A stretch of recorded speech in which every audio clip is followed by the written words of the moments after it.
Hey guys, welcome to another episode of Amber Unfiltered. I know I told that lie that I said I was going to take a break, which I kind of did for like a week or so, but I just could not make this video. So I'm going to be doing a couple of videos about Sinners, the movie, because I finally bit the bullet and watched it. I like to sometimes wait till the hype dies down for something to like really feel it out for myself, because sometimes I feel like we get influenced by other people's opinions, and I kind of like to just let the noise die down before I really make an assessment on something. Sometimes I can be a bit of a slow burn with something, or not something, but with like content, especially movies and TV shows that are getting a lot of buzz. It just depends. I've always been a late bloomer or a slow burn. That's just who I am. But for this one, in order to, I guess, just preserve my storage, I'm going to break them up. So this one is going to be the likes that I had about the movie, and I believe the next one is going to be dislikes. And then the last one will be just like some notes I have about the movie in general. So before I start this video, don't forget to like, comment, and subscribe. Also, please note that this is just my opinion. This is not to be taken literally. It's not a dig at anybody who worked on this movie, who played in this movie, who wrote this movie, participated in any way, shape, or form. These are just my honest thoughts. I feel like sometimes people are afraid to speak their mind, and I'm not. I don't mean to bash this movie. I don't mean to bash Ryan Coogler, Michael B. Jordan, anybody, again, who was on this production, worked in this production, or was featured in it. This is just my honest takeaway. Again, I don't mean any harm. I just wanted to preface the video by saying that. So first and foremost, I absolutely loved the score. I think there was like a little, not a melody, but there was like a specific song or instrumental that played. I don't know how to do it. I'm trying to think of how it was, but it was very like bluesy, and it kind of gave like a little bit of a jarring or like a heavy emotion, and I absolutely love that, because when certain scenes would kick up in like tension or conflict, that would play, kind of hinting to us that, hey, something is lurking around the corner, whether it's an evil force, an evil situation, or some type of problem that Smoke and Stack and their crew are going to run into. I believe the score was done by Ludwig Göransson. Excuse me, I'm not sure if I said his name correctly, but I believe him and Ryan Coogler collaborated on the Black Panther scores as well, so they have a really good working friendship. I think he's been friends with him just as long as he's been cool with Michael B. Jordan. I want to say he might have worked on Fruitvale Station and other things like that, or other projects with Ryan Coogler as well. I think they kind of have a similar but different, obviously, creative collaborative relationship, similar to how him and Michael B. Jordan have. Yeah, I think they've been friends for like 10 years or something like that. I read an article about this like months ago when Sinners first came out. That's the only reason I know.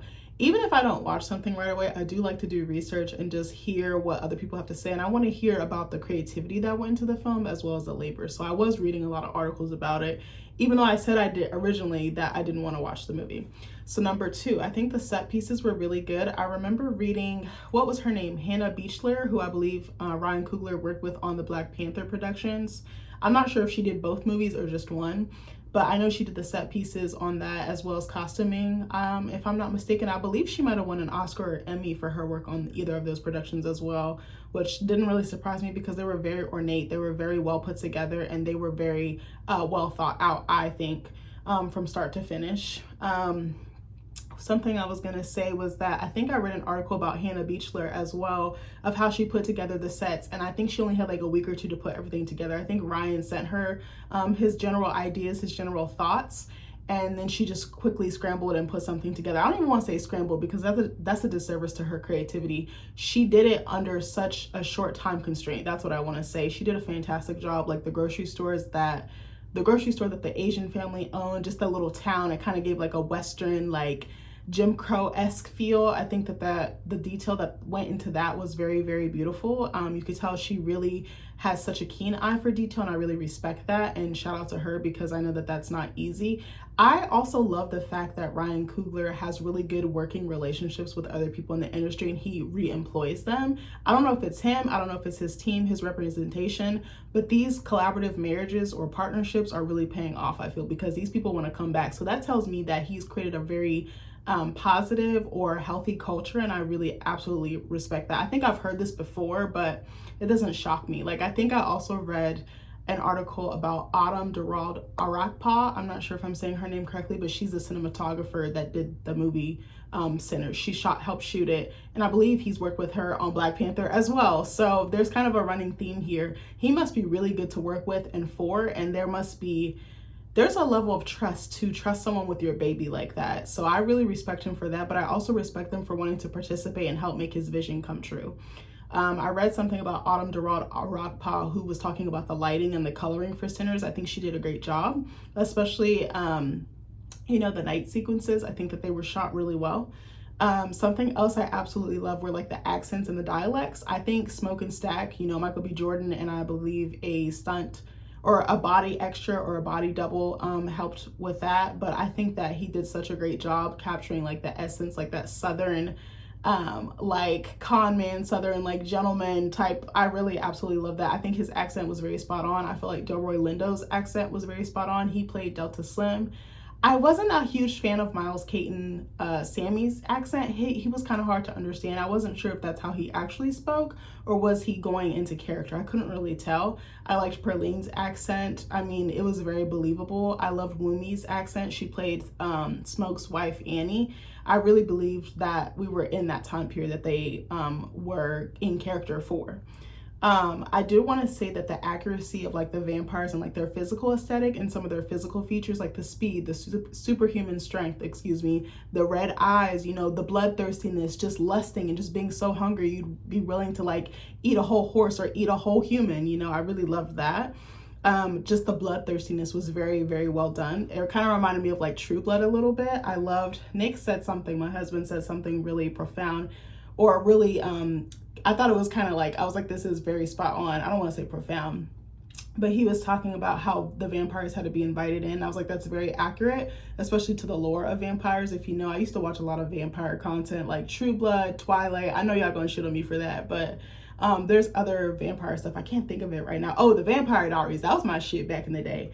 By the way, I absolutely loved Smoke and Stack's character design. I think that they were such a sharp contrast to each other, and you could tell who was who just by the mannerisms. I loved how they kind of did like the red pill, blue pill. Like one of them would always wear red. He would have like a red hat or a red vest on or a red tie or something to kind of differentiate between them. And they even have certain mannerisms that they would do differently, even though they were supposed to be twins.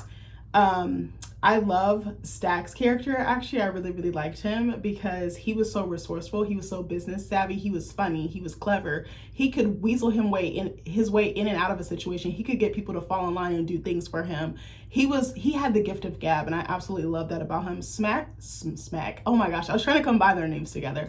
I feel like Smoke was he was in a place of mourning. He was a bit heavier as a character to me. I feel like he was still in grief mode because he had lost a child and he was kind of on the outs with his wife. And I kind of felt bad that they were trying to make it rich and they were trying to put their people on, but they did not have the best time in Chicago. So they kind of resorted to that street smarts and that street life, which was, you know, evidently got them caught up later. I definitely want to say that I think Wumi, who played Stack's wife Annie, did a great job. I wanted more from her, actually. I really think she's a phenomenal actress.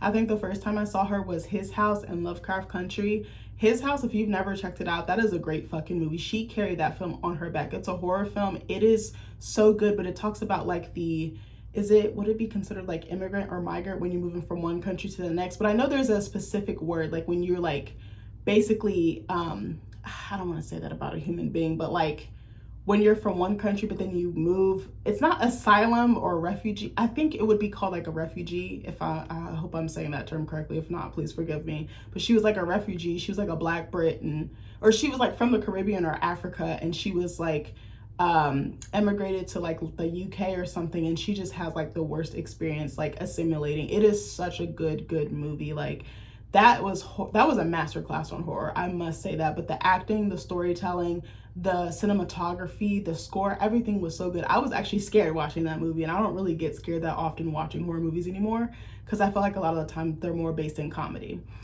I love the way that Jamie Lawson played Perline. I didn't like the fact that she was unfaithful to her husband, but she nailed the accent, she nailed the dress, she nailed the mannerisms. She just had something about her. She had like this je ne sais quoi or something. She just had a certain energy to her. I was like, I can't take my eyes off of her. Like, I absolutely loved her character and would love to know more about her. Going back to Stack's wife, I loved how they incorporated hoodoo practices and spirituality into her character. And I liked how they didn't make a mockery of it, but they kind of paid homage to it because it is rooted in like ancestry and paying homage to those who came before you, but also being responsible with the magic that you practice. I absolutely love that. I feel like I have more likes, but those are the ones that I wrote down. I literally wrote some notes after I scarfed down my Chick-fil-A because I really wanted to get this out for you guys.